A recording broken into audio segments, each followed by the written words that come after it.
안녕하세요. 저는 예비 시모와의 대립 끝에 파혼을 결정한 예비 신부입니다. 결혼을 하기 전부터 시댁의 매운맛을 봐버려서 이건 아니다 싶어 갈라섰어요. 다들 파혼으로 끝낼 수 있어 천운이라고 했는데 저 또한 그렇게 생각하면서도 한편으로는 그런 사람들을 만날 수밖에 없었던 제 운명이 좀 싫기도 했었습니다. 물론 그래도 시간이 좀 흘렀던 얘기라서 지금은 티끌만큼의 속상함도 없어요. 오히려 그때의 일을 유쾌한 경험이었다 생각하고 얘기거리로 떠들고 있거든요. 결혼 근처까지 갔다 와본 제 경험을 생각보다 궁금해해주는 사람들이 많아요. 특히 주변의 여자 동료들이 제 이야기를 그렇게 흥미있어 하고 있답니다. 사연 사이트를 알게 된 것도 동료 중 한 명이 제 이야기 같은 사연자들 많다고 소개를 해줘서 찾게 되었어요. 그래서 몇 개 둘러봤는데 진짜로 저 같은 예비 신부들이 많더라고요.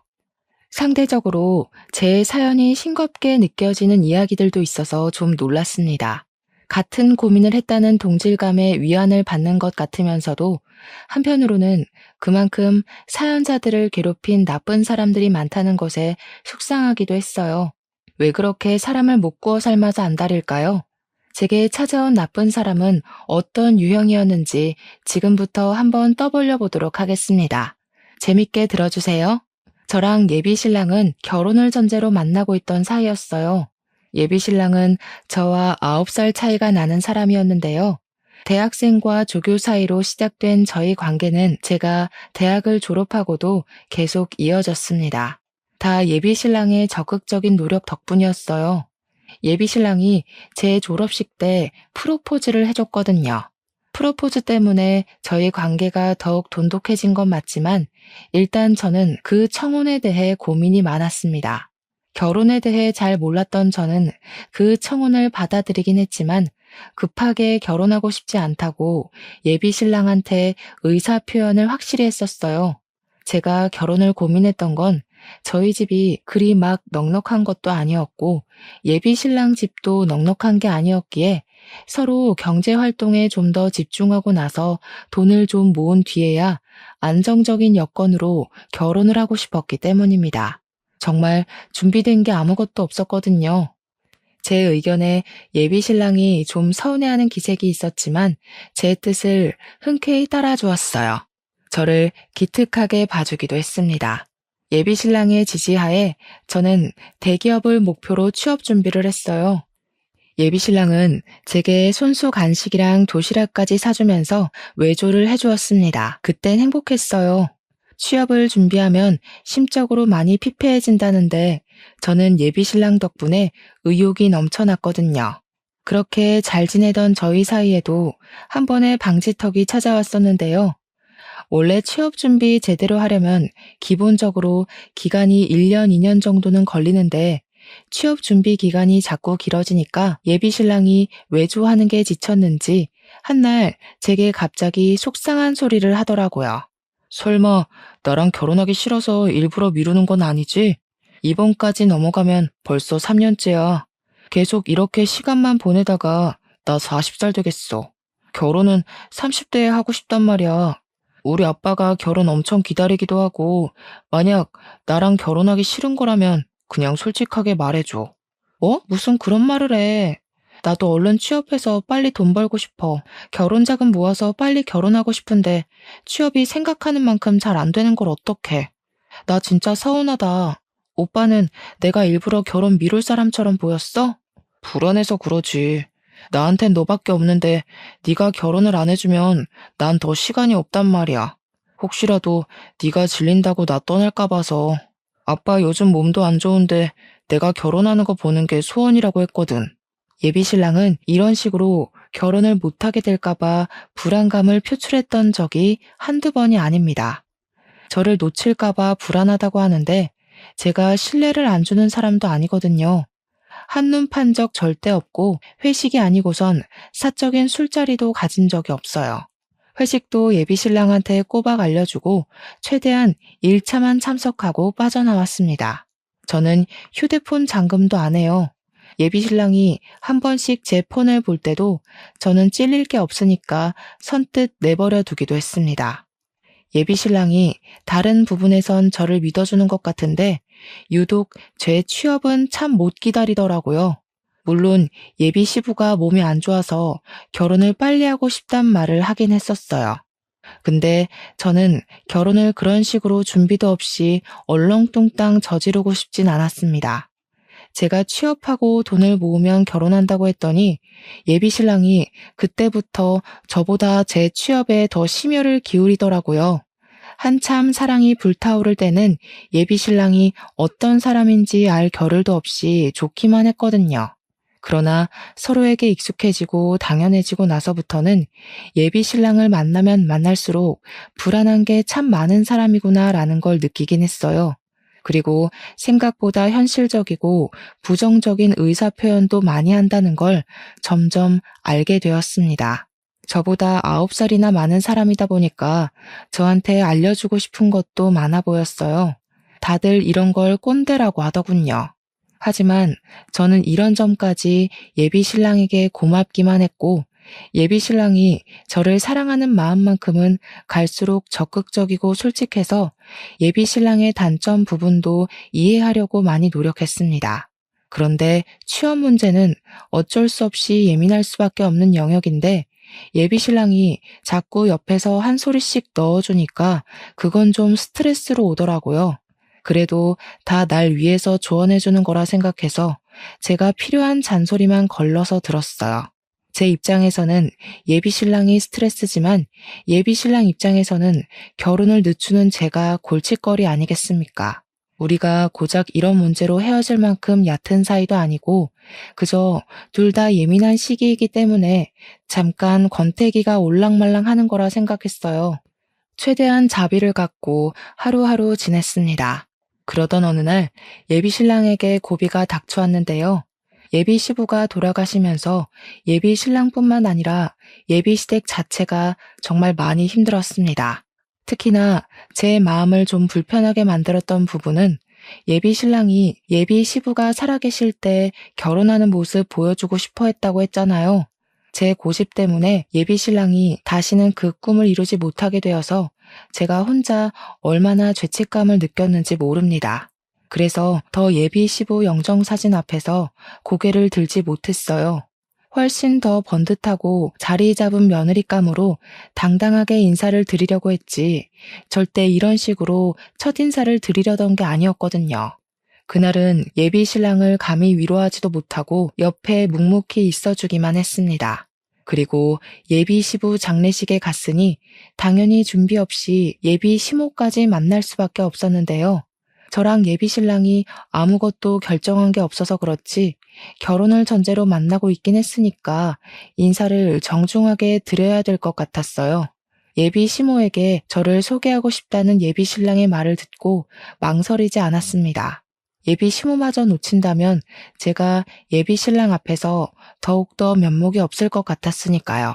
예비 시모 첫인상은 좀 퉁퉁한 편에 웃음이라고는 없을 것 같은 어두운 상이었습니다. 예비 신랑이 저를 인사시켜주는데 경황이 없어 그런지 예비 시모가 정말 딱 제 인사만 받고 다른 사람들만 신경을 쓰더라고요. 이 부분은 경황이 없는 게 맞으니까 당연히 제가 이해를 한 부분이었습니다.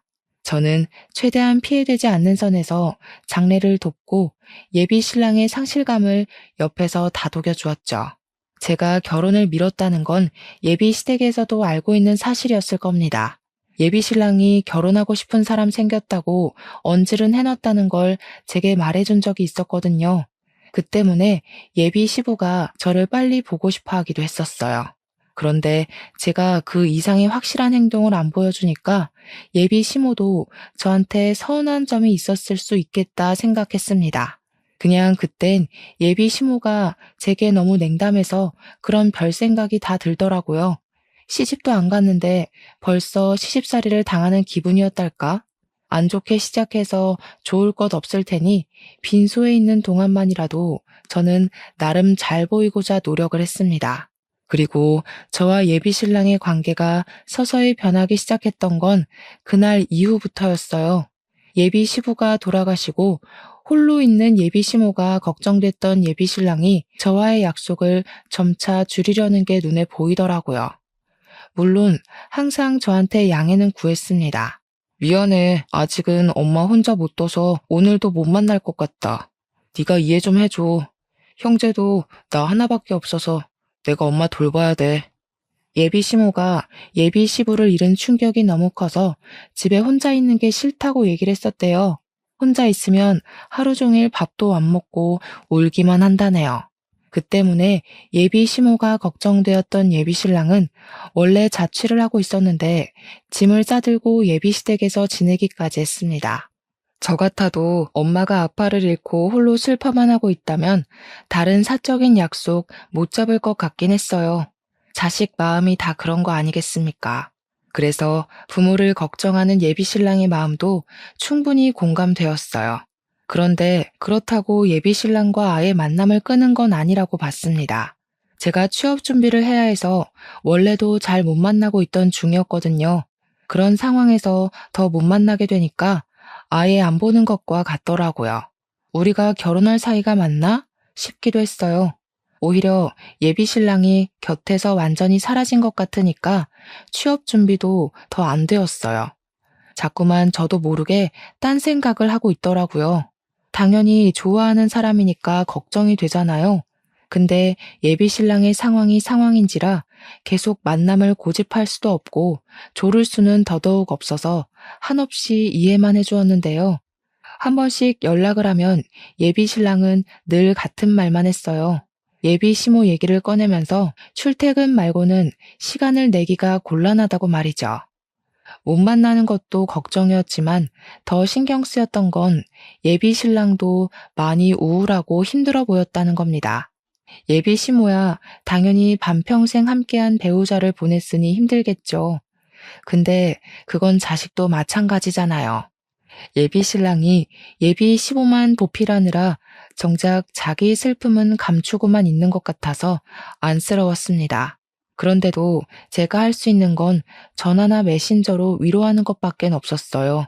결혼할 사람이고 인연으로 묶일 집안이기는 하지만 냉정하게 말하자면 아직은 저랑 상관없는 집이기 때문에 저는 제 할 일이 우선이긴 했습니다. 그래서 예비 신랑에게 만나자는 말은 더더욱 안 하게 되었어요. 저희는 그렇게 2개월 정도 강제로 못 만났습니다. 예비 시부 돌아가시고 나서는 제가 항상 먼저 예비 신랑에게 연락을 했었는데 어느 날 웬일로 오래간만에 예비 신랑한테서 먼저 전화가 온 적이 있었어요. 당시에는 예비 신랑의 의도를 전혀 몰랐는데 지금 생각해보니 이때야말로 제가 사연을 쓰기 시작한 이유의 근원이기도 한 부분이네요. 요즘 통 연락이 없네. 나도 엄마가 더 안 좋아져서 연락 따로 못했어. 우리 얼굴 못 본 지도 오래됐다. 이러다가 결혼 못하게 될까봐 갑자기 걱정이야. 취업 준비는 잘 돼가? 집중하려고 노력 중이야. 어머님 더 안 좋아지셔서 어떡해? 오빠 혼자 보필하는 것도 많이 힘들겠다. 오빠 쉬지도 못하지? 일할 때는 또 어머님 혼자 두고 나가야 되니까 얼마나 불안하겠어. 도움이 못 돼줘서 미안해. 웬만하면 괜찮다고 말해주고 싶은데 진짜 힘들어서 차마 그 말은 못하겠다. 그보다 우리 결혼이 더 걱정이지 않니? 이대로면 그냥 자연스럽게 헤어질 것 같아서 내가 좀 생각을 해봤거든. 내가 따로 시간 내서 밖에는 못 나가니까 네가 우리 집에 오는 게 어때? 엄마는 방에서 꿈쩍 안 해서 불편한 건 없을 거야. 처음 예비 신랑의 제안을 들었을 땐 당황스러웠습니다. 예비 시모한테 인사를 정식으로 올리지도 못했고 장례식장 때 나타나는 바람에 도리어 이미지만 안 좋게 찍힌 것 같은데 예비 시댁으로 오라니요. 다른 것보다 예비 시모의 존재가 마음에 걸려서 선뜻 예비 신랑 말에 대답을 못했습니다. 그렇다가도 예비 신랑이 혼자서 많이 고생하는 게 느껴져서 마음이 쓰이긴 했어요. 또 예비 신랑 말도 일리가 있잖아요. 제가 가주지 않는 이상 결혼은커녕 이대로 헤어질 게 뻔해 보였는데 그때는 작별이란 거 염두에 두지 않았을 때거든요. 그래서 결국 제가 예비 시댁으로 가는 걸 수긍했던 겁니다. 그때부터 저랑 예비 신랑은 일주일에 한 번씩 예비 시댁에서 만남을 가졌습니다. 예비 시모는 여전히 상실감 때문에 상태가 많이 안 좋은 상황이었어요. 제가 인사를 드렸을 때도 그저 누워서 일어나질 않으시고 한숨만 쉬고 계셨습니다. 그래서 저는 더 비타민처럼 밝게 행동했어요. 첫 단추를 잘못 끼우긴 했지만 다시 올바르게 맞춰 끼울 수 있을 거라고 믿었습니다.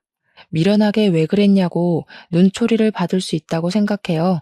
하지만 그때는 제가 그만큼 예비 신랑을 좋아했었습니다. 저는 예비 시모의 마음을 사기 위해서 일주일에 한 번씩 방문할 때마다 사력을 다했어요. 제 의지로 손수 요리도 하고 청소도 해주면서 예비 시모의 살림 걱정이라도 덜어주려고 했습니다. 예비 신랑 또한 저를 도와 같이 청소하고 빨래도 하면서 집안의 온기를 되살리기 위해 노력했어요. 그렇게 두세 달이 지날 때였어요. 제 덕분에 시간이 갈수록 예비 시모와 예비 신랑은 활기를 되찾았습니다. 예비 시모도 방에서 나와 집안을 활보하기 시작했고 예비 신랑도 말수랑 웃음이 많아졌어요. 제가 바랬던 모습이 바로 이런 모습이었기 때문에 제 입장에서는 그 둘의 변화를 기뻐해야 마땅한 일이었는데요. 하지만 막상 그 둘만 신경 쓰느라 저를 돌아보지 못했다는 걸 망각했어요.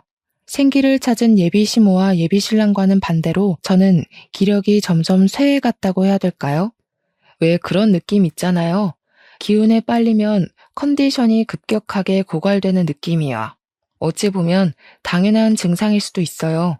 저는 예비 시댁에 가서 그들의 기분을 띄워주려고 온갖 기운을 다 쏟았고 집안 살림까지 봉사를 자처했으니까요. 근데 말씀드렸던 대로 저는 제가 좋아서 했을 뿐이었어요. 그래서 둘을 원망했던 적은 없습니다.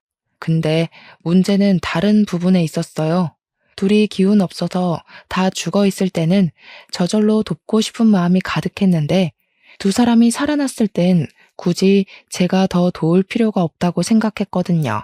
그러나 둘이 기운 차릴수록 저의 봉사 정신을 당연하게 받아들이기 시작했다는 거예요. 특히 예비 시모 태도가 그러했습니다. 도와줘서 고생했다, 고맙다, 이런 말은 바라지도 않았어요. 그런 걸 바라고 도와드리는 건 아니었으니까요. 근데 그렇다고 저를 호구로 보라고 한 짓들은 아니었거든요. 저는 아직 시모의 며느리가 아니잖아요. 저만의 기준이 있어서 딱 그만큼만 예비 시댁에 도움이 되려고 했던 건데 당황스럽게도 예비 시모가 저를 보는 눈빛에 이미 며느리를 대하는 감정이 담겨 있는 것 같았어요. 처음엔 예비 시모가 저한테 당연하게 바라는 태도를 믿을 수가 없어서 긴가민가 했거든요. 근데 제가 예비 시댁 갈 때마다 그런 기분을 느꼈다면 제 촉이 맞는 거 아니겠습니까? 둘이 활력을 찾고 나서부터는 예비 시댁 가는 걸음이 무거워졌고 나중에는 끝내 가기 싫은 마음까지 생겼을 때 저는 예비 신랑에게 결혼 전까진 오늘이 시댁 방문 마지막일 거라고 말하려 했어요. 물론 그날 신경을 기울여 예비 시모 태도를 한 번 더 주의 깊게 보려고도 마음먹었죠. 지난번에 구석구석 먼지가 그대로더라. 오늘은 안쪽 방까지 신경 써서 닦아놔라. 그리고 집에서 원래 그렇게 간을 짜게 하니? 젊은 사람들이야 젊은 몸 믿고 멀쩡할지 모르겠는데 우리같이 나이 든 사람들은 하루하루가 달라. 우리 아들도 이제 곧 40이라서 그리 짜게 먹으면 안 된다. 앞으로 나한테 하나하나 검사받아서 상에 올리도록 해라. 예비시댁 집 평수가 38평은 된다고 들었습니다. 그동안 바닥을 닦아준 건 맞지만 그건 예비 시모가 시름시름 앓아서 못 일어나고 있을 때였어요. 예비 시모는 훨씬 어린 우리 엄마보다도 건강해 보였는데 그런 사람이 저한테 당연하게 걸레를 던져주니까 좀 기가 막혔습니다. 그리고 기껏 음식해서 바쳤더니 사람 정성은 모른 채 하며 요리 못한다고 트집 잡는 것도 기분이 나빴어요. 예비 시모의 행동이 잘못되었다는 걸 그 순간에 확신했던 저는 예비 시댁 방문을 마지막으로 하는 게 아니라 이 결혼 자체를 그날로써 종결지어야겠다고 결심을 해버렸습니다. 그런 와중에 예비 신랑은 제 결심에 쐐기라도 박듯 얄미운 소리를 했는데 아주 가관이더군요. 시어머니 될 사람한테 잘 보이는 거라고 생각해. 미리 며느리 연습해두면 좋잖아. 나는 어른한테 잘하는 여자가 좋더라. 내가 사랑하는 여자가 어른한테 잘하면 더 사랑스럽고 어떻게 나한테 이런 천사 같은 여자친구가 왔는지 몰라. 그동안 자기를 가만히 보면서 우리 집에 꼭 필요한 사람이라고 느꼈어. 예비 신랑이 저더러 자기 엄마한테 잘하라고 살살 구슬리는데 제가 예민한 상황에서 그런 소리를 들으니까 이 사람의 의도가 확대 해석이 되더라고요. 그동안은 예비 신랑이 좋아서 그저 맞춰주고 싶기만 했다면 그 뒤부터는 그저 자기 사용만 챙기려는 이기적인 사람으로 보였어요. 저는 신부 수업을 받으러 예비 시댁을 다녔던 게 아닙니다. 예비 신랑을 위로하고 싶었고 예비 신부가 될 사람으로서 배우자가 보고 싶었을 뿐이었고 예비 시모가 울적하게 괴로워하는 것이 속상해서 힘이 되어주고 싶었던 거라고요. 그런 저의 호의는 결코 노동이 아니었다는데 제 진심이 그들에게 잘못 전달이 된 것 같았습니다. 아니면 그들이 원래 남의 호의를 권리로 생각하는 못된 사람들이었겠죠. 어쨌든 제 입장에선 이런 관계는 건강하지 못하다고 봤어요. 분명히 말하지만 저는 도움 준 사람에게 호구라고 욕하면 안 된다고 봅니다. 명백히 잘못한 건 남의 호의를 쉽게 보는 상대방의 저급한 마인드인 거예요. 그래서 저는 호의 하나 구분 못하고 사람을 막 대하는 인간들과는 인연을 만들지 않기로 마음먹은 겁니다. 저는 예비 시모에게 받은 걸레를 바닥에 툭 던졌습니다. 그리고 손을 씻고 나와서 겉옷을 챙겼어요. 그리곤 제 행동을 알 수 없는 눈으로 보고 있는 예비 시모에게 똑똑히 말씀드렸어요. 어머니, 저 이 집 며느리로 들어온 거 아니고 오빠 여자친구로 놀러 온 거예요. 그동안 어머니랑 오빠가 기운 없어 보여서 베풀어 준 거지 이 집에 잡일하러 들락거린 거 아닙니다. 집안일 원래 다 어머니 일이잖아요. 보니까 두 손 두 발 멀쩡하시고 남일 간섭하는 것 보니 정신 상태도 멀쩡하신 것 같은데 제 일 아닌 걸 제가 계속할 순 없죠. 뭐야? 제 말하는 것 좀 봐라. 뭐가 어쩌고 어째? 어차피 우리 아들이랑 결혼할 거라면서 시엠이 될 사람한테 벌써부터 대들기나 하고 나중에 할 일 지금 연습하는 건데 이런 것도 못 견뎌서 어디 우리 아들 모실 그릇이나 되겠니? 모셔요? 저는 오빠랑 결혼을 하려고 한 거지 종살이 하려고 만난 거 아닌데요. 오빠는 아내가 아니라 집사가 필요한 거였어요? 그렇다면 더 이 결혼 안 해야겠네요. 이렇게 개고생해서 연습해봤자 뭘 얻는데요. 어머님이랑 저 남자요? 노동에 대한 대가가 겨우 그 정도라면 제가 이런 무모한 짓을 할 필요가 없죠.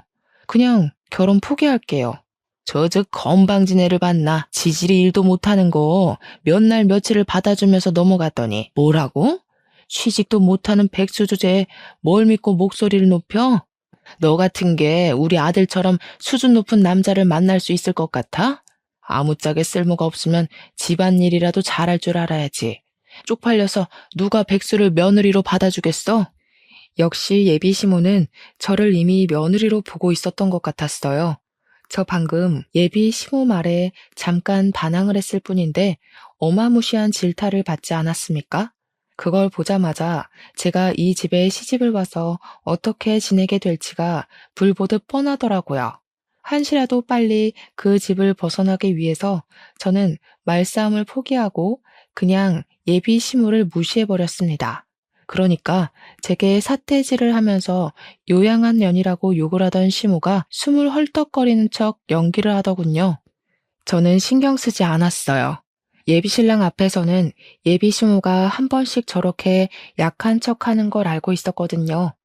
그때 예비 신랑이 제 앞을 막았는데요. 역시나 예비 시모한테 눈이 멀어있던 예비 신랑은 저의 잘못밖에 보이지 않았나 봅니다. 무슨 짓이냐고, 왜 이러냐고 강하게 나오더라고요. 무슨 짓이긴 다신 이 집에 발 안 들이려고 대담하게 표현하는 짓이지. 막상 오빠랑 결혼놀이 비슷한 걸 해보니까 이 집에 들어왔다간 나만 산송장 될 것 같아서 결혼 안 하려고. 미리 체험해보길 잘했다. 몰랐으면 감정은 상할 대로 상하고 이혼녀 되고 죽을 때까지 아픈 손가락으로 남았을 텐데. 무슨 소리라는 거야? 지금 우리 엄마 때문에 산송장 될 것 같다고 하소연하는 거냐? 우리 엄마, 아빠 보낸 지 겨우 3달 됐어. 사지 멀쩡하다고 정신까지 멀쩡하겠어?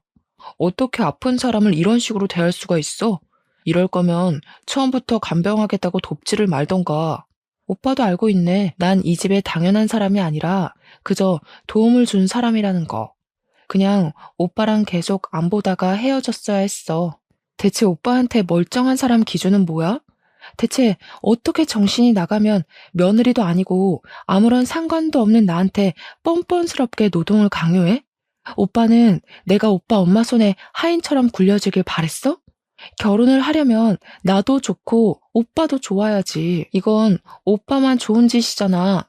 취업 준비로도 안 생기던 다크서클이 예비 시댁을 들락거리면서 생겼다고 예비 신랑한테 얼굴을 들이밀며 보여줬더니 예비 신랑이 당황해서 한 발자국 물러나더군요. 그런 예비 신랑에게 결혼은 없던 일로 하자고 말한 뒤에 집을 나왔습니다. 예비 신랑이 그 어떤 대답을 하지도 않고 그날 하루 연락도 없었지만 저는 당연히 작별을 한 거라고 생각했어요. 그런데 한 이틀 뒤에 예비 신랑한테 전화가 오기 시작하더라고요. 안 받았습니다. 문자 오는 것만 봤는데 저한테 눈 부릅뜨고 예비 시모 편들 때는 언제고 절절 매달리며 제발 만나자고 난리가 났더군요. 황당하게도 전화는 예비 시모한테서도 왔습니다. 예비 신랑이면 몰라 제가 예비 시모 연락을 받아야 되는 이유가 뭐 있겠습니까? 며느리도 아니고 며느리 될 사람도 아니고 파혼을 한 이상 남일 뿐인걸요. 그래서 예비 시모 연락처는 아예 수신 차단해버렸어요. 그러니 웃기게도 예비 신랑이 제 자취방을 찾아왔더라고요. 오밤중에 급히 문을 두드리길래 뭔가 싶어 문을 열었더니 예비 신랑이 울먹거리고 있었습니다. 그러면서 다급하게 하는 말에 좀 당황했어요. 엄마가 약을 드셨어. 너 때문에 혈압까지 높아졌다고. 네가 그날 그렇게 나가서 엄마가 얼마나 열이 올랐는지 알아? 너만 아니었어도 엄마가 쓰러지는 일은 없었어. 당장 우리 엄마 책임져. 제가 뭘 했다고요? 며느리도 아닌 제가 그 집안일 내팽개치고서 박차고 나왔다고 뒷골이 당겨 넘어가더니 이걸 놀라 자빠져줘야 하나 모르겠더라고요. 일단은 예비 신랑을 마주하니까 표정이 곱게 만들어지지 않은 건 사실이에요. 제가 무감하게 서 있기만 하자 예비 신랑은 제 멱살까지 잡고서 흔들었습니다. 예비 시모는 예비 신랑이 출근한 사이 약을 먹은 듯했고 예비 신랑이 퇴근하고 와서 쓰러져 있는 예비 시모를 발견했다고 했어요. 나 때문에 병원에 실려간 거니까 당장 같이 가자는 예비 신랑의 말을 무시하고 경찰에 신고하려 했지만 예비 신랑이 너무 울어서 2차 사고까지 발생할 것 같더라고요. 그래서 저는 할 수 없이 병원을 같이 갔고 병실에 누워 안정 취하고 있는 예비 시모를 보았습니다. 예비 시모는 저를 보자마자 이놈 하면서 못 가누는 몸을 움직여 잡히는 대로 던지기 시작했어요. 그러니 같이 병실 쓰는 주위 사람들이 저를 정말 썩을 년인 줄 알고 쳐다보더라고요. 그새 뭐라고 짓거려 놓았나 보죠. 여기가 어디라고 찾아와? 너 같은 건 우리 집 며느리로 절대 인정 못한다. 며느리 노릇도 못 견딜 거면 뭐하러 내 아들이랑 붙어먹어? 싹 수 없게 어른 앞에다 걸레나 툭툭 던지고. 너 같은 며느리 때문에 나라가 망하는 거야. 돈도 안 벌면서 우리 아들 등골 빼먹을 궁리만 했지? 내 착한 아들이 아무것도 모르고 이것저것 다 해주니까 만만했냐? 꼴도 보기 싫으니까 꺼져. 베개나 칫솔, 쓰레기 뭐 이런 건 던지더라도 질량이 가벼워 제가 있는 거리까지 닿지는 않았는데요. 물이 반쯤 든 물통은 힘을 제대로 받아서 제 얼굴까지 날아왔습니다. 눈을 정통으로 맞았더니 그제야 예비 신랑이 예비 시모를 말리면서 저더러 일단 밖에 나가 있으라고 소리를 치더라고요. 어처구니 없었고 화가 치밀어 올랐지만 다른 환자들이랑 보호자들 생각해서 일단 밖으로 나갔어요. 눈 주위가 따끔거려 휴대폰으로 확인했더니 피부가 살짝 찢어진 걸 발견할 수 있었습니다. 짜증이 솟구쳤던 저는 속으로 삭히기만 하면서 간호사가 있는 카운터로 찾아갔어요. 몇 호실 보호자라는 걸 밝히고 따로 부탁을 해 가볍게 치료를 받았습니다. 그때 저를 치료해준 간호사가 무슨 일 있는 거냐고 묻더라고요. 이미 간호사들도 난동의 주인공이 예비 시모라는 걸 알고 있었는데 그 내막까지는 차마 몰라서 궁금해하고 있었습니다. 저는 숨길 거 없다고 생각했어요. 어차피 더 이상 저랑 관련 없는 사람들이고 제가 잘못한 건 더더욱 없었기에 남의 귀로 제 이야기가 들어가는 것에 거리낌이 없는 상태였어요. 그래서 제 상황과 제 입장을 따로 설명 주었습니다. 그랬더니 주위에 있던 다른 간호사들까지 다들 미래 며느리 될 사람들이다 보니까 대동단결해서 같이 화를 내주더라고요. 그러면서 제게 슬쩍 말해주는 사실이 하나 있었는데 지금 생각해도 이 사실은 창피하고 웃긴 일이라고 봐요. 간호사가 하는 말이 예비시모가 약을 먹고 실려왔다고 진단이 되어 있다는데 그게 다 뻥이라고 하더라고요. 약 먹고 의식을 잃은 환자들은 특히나 시간이 더 금이고 위세척만 하면 살릴 수 있기 때문에 병원에서 난리가 났었다는데요. 정작 수술을 진행하러 들어갔더니 예비 심호 위가 너무 깨끗한 데다가 맥박은 물론 혈압까지 정상 수치라서 김이 팍 샜었다고 합니다. 수면 마취만 하고 잠만 자고 일어난 거래요. 의사가 예비 심호더러 그만 퇴원해도 된다고 했는데 예비 심호가 계속 약 먹고 정신 잃었었다고 끝도 없이 고집 부려서 병실에 있는 거라고 했습니다. 제가 치료받으러 찾아오기 전까지만 해도 간호사들끼리 이미 예비 심호 험담을 몰래 하고 있었다더라고요. 그렇다고 환자인 예비 심호에게 공직자들이 뭘 할 수 있는 건 아니었고 대신 다른 병실에 양해를 구해줄 테니 잠깐의 소란은 피울 수 있도록 허락해 준다고는 했습니다.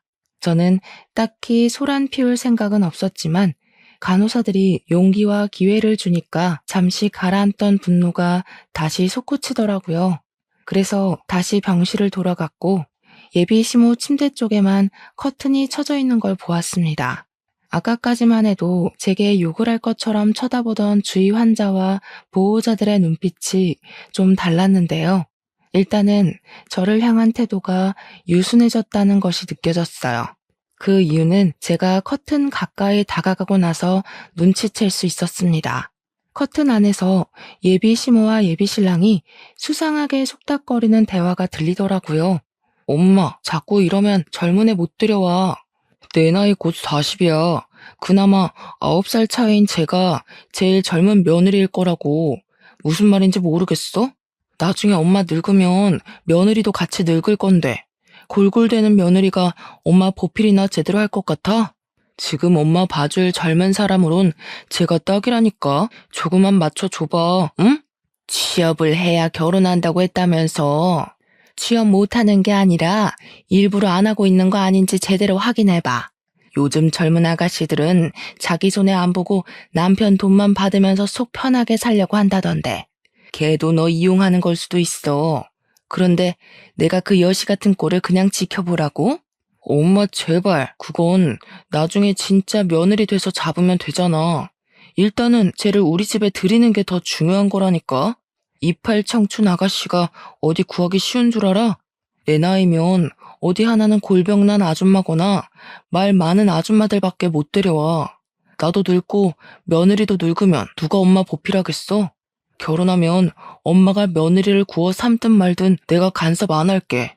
듣자 하니 예비 신랑이 제게 접근했던 건 다 자기 부모님을 모실 체력 좋은 며느리가 필요했기 때문이었어요.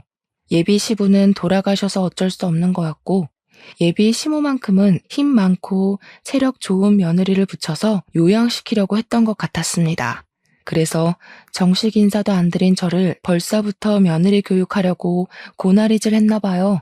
커튼 앞에서 정확한 진상을 듣는데 얼마나 기가 막혔는지 모릅니다.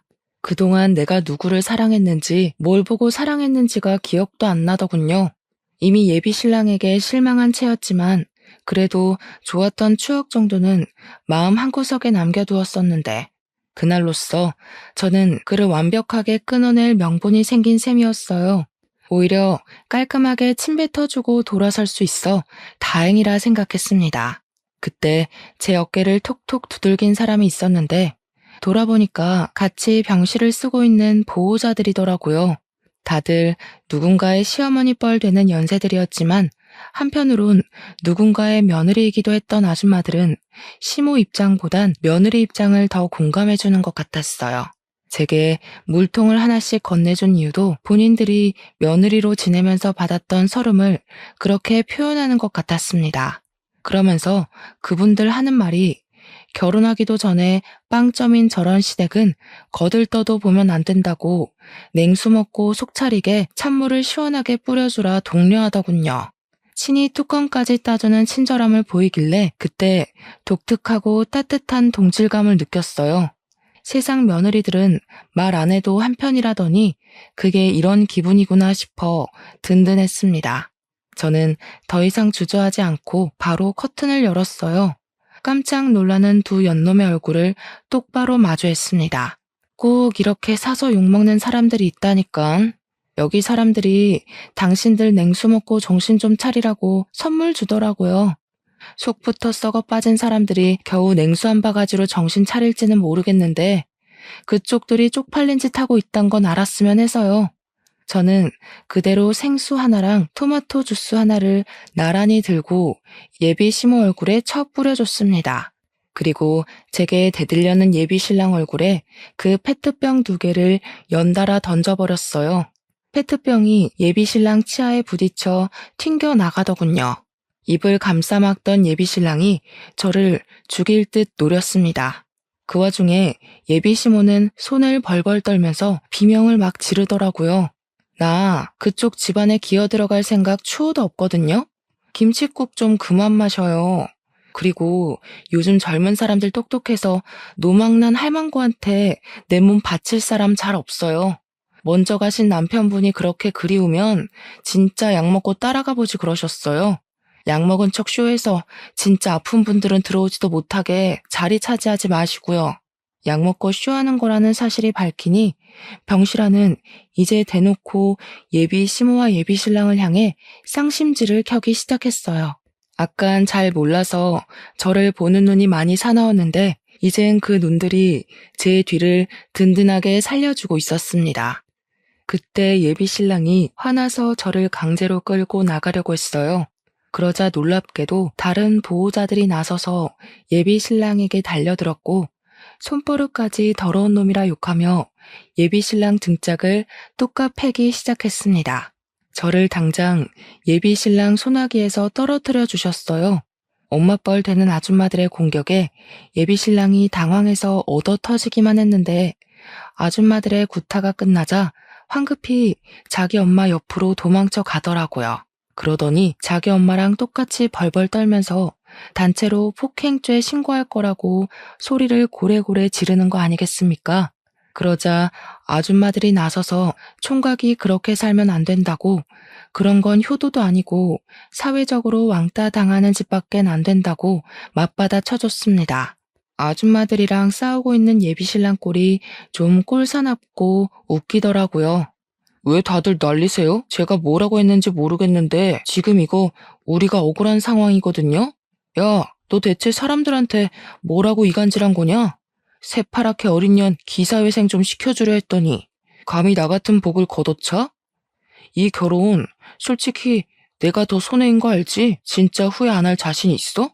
뚫린 입이라고 자기 믿고 싶은 대로 짓거리는 것도 참 용기다. 귓구멍이 막힌 거냐 생각이 없는 거냐? 우리 이미 끝난 사이라고 몇 번을 말해? 기사회생은 내가 널 그렇게 만들어줬지. 주변에서 욕하는 거 무시하고 겨우 조교밖에 못하고 있는 거 만나줬더니 네가 뭔 복이라는 거냐? 학교에서 다들 너더러 뭘 했는지 알아? 자기가 교수라도 된 것처럼 설친다고 난리더라. 뭐? 이게 어디서 구라야? 그리고 조교라도 나 교수 인맥 장난 아니거든? 내가 교수님들한테 부탁하면 당장 1,000만 원도 빌릴 수 있어. 네가 백날 취업 준비하고 사회생활을 빙빙 돌아봐라. 나처럼 이런 황금 인맥 만들 수 있을 거라 생각해? 몰랐구나. 아는 후배가 말해주더라. 교수님들이 오빠 일손 느리다고 빠릿빠릿하고 새파랗게 젊은 사람한테 일 일임할 거래. 어떡하냐? 이제 나이도 많아서 새 직장 구하는 것도 딸릴 텐데.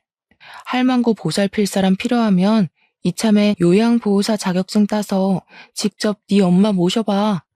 혹시라도 며느리를 원하는 거면 그냥 죽었다 다시 태어나는 게 나을걸? 예비신랑은 조교 자리가 바뀔 거라는 제 말에 충격을 받아 그때부터 입만 벌리고 있었습니다. 그 옆에서 예비시모가 대신에 제게 쌍욕을 날리고 있었는데요.